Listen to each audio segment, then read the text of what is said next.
Good afternoon, ladies and gentlemen. Suzanne Dibble here, data protection law expert, coming to you raw and uncut from sunny Dubrovnik, where I'm here all week in meetings on my other business. Managing to fit some videos in around that.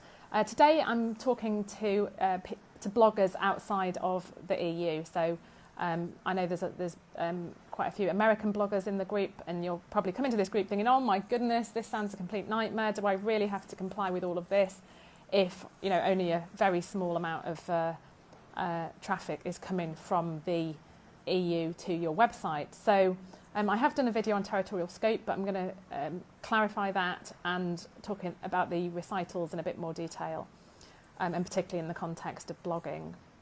So if you're not established within the EU, then the regulation applies where you're processing the personal data of data subjects who are within the EU, where the processing is related to one of two things. The first is that you're offering them goods or services, irrespective of whether a payment is required to data subjects within the EU, or you're monitoring their behaviour insofar as that behaviour takes place within the EU. Now, the first thing to note is that if you are established and I don't think this applies to US bloggers, but if you are established in the US and you have an establishment within the EU, then GDPR applies in totality.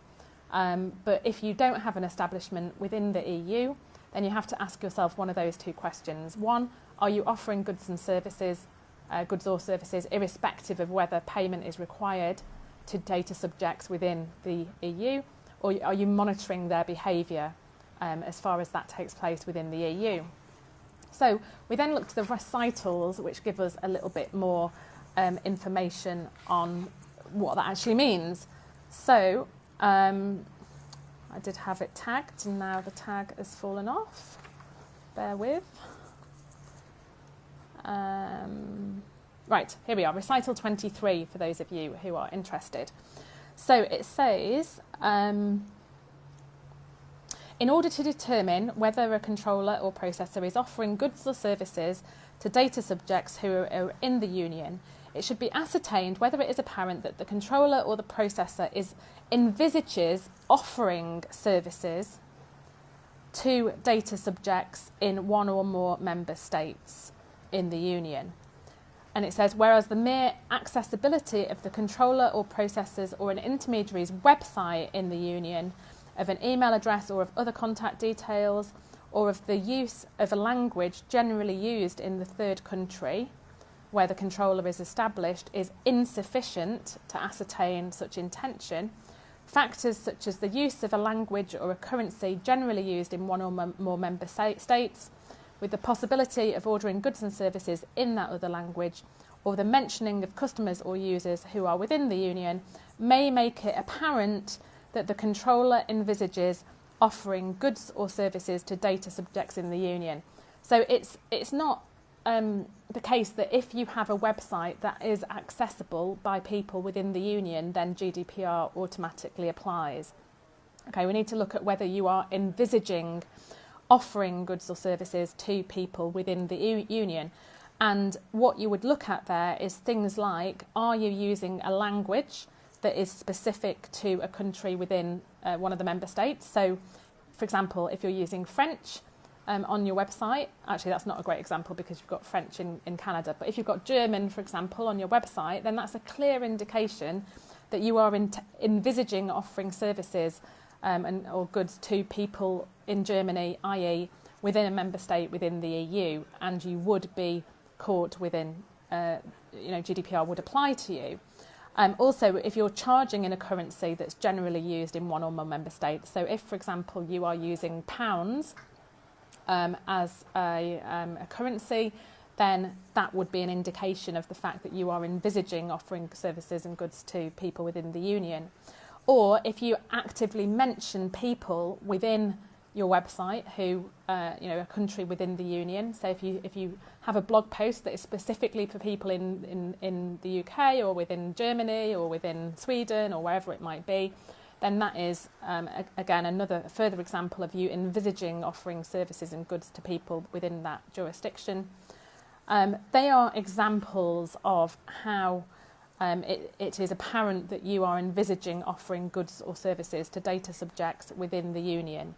Okay, now if you don't do any of that and you just have a website that isn't geo-blocked so that anybody can access it, and according to your traffic reports, you've got, say, 2% of people who are coming from within the EU, then unless there is anything else that would give that, it would demonstrate that you are envisaging offering services or goods to data subjects within the Union, then that first part of that test wouldn't apply. Okay. The second bit is about monitoring the behaviour of data subjects insofar as that behaviour takes place in the Union. And in order to ascertain that and whether they are tracked on the internet, in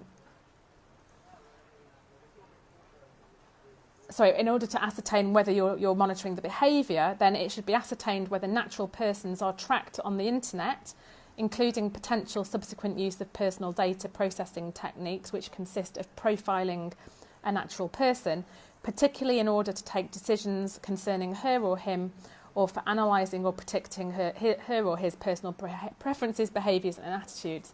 So if you are using cookies, for example, for the purpose of behavioural advertising, then and you are targeting people within the EU, then on that second test, GDPR will apply. So it's an either or. So if you're envisaging offering goods or services to people within the EU, then GDPR applies.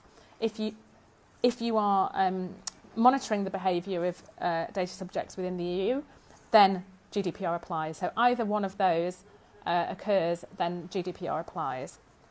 Okay, but purely having a website that people within the EU just happen to stumble across, then you would not be subject to GDPR. Now, if you're using Facebook ads, for example, to promote your blog, and you are including people within the EU, within those, when you're setting the geographical limits for those ads, then GDPR would apply.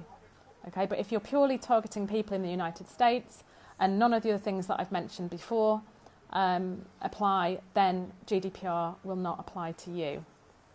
Okay, so I hope that's clear for you bloggers out there.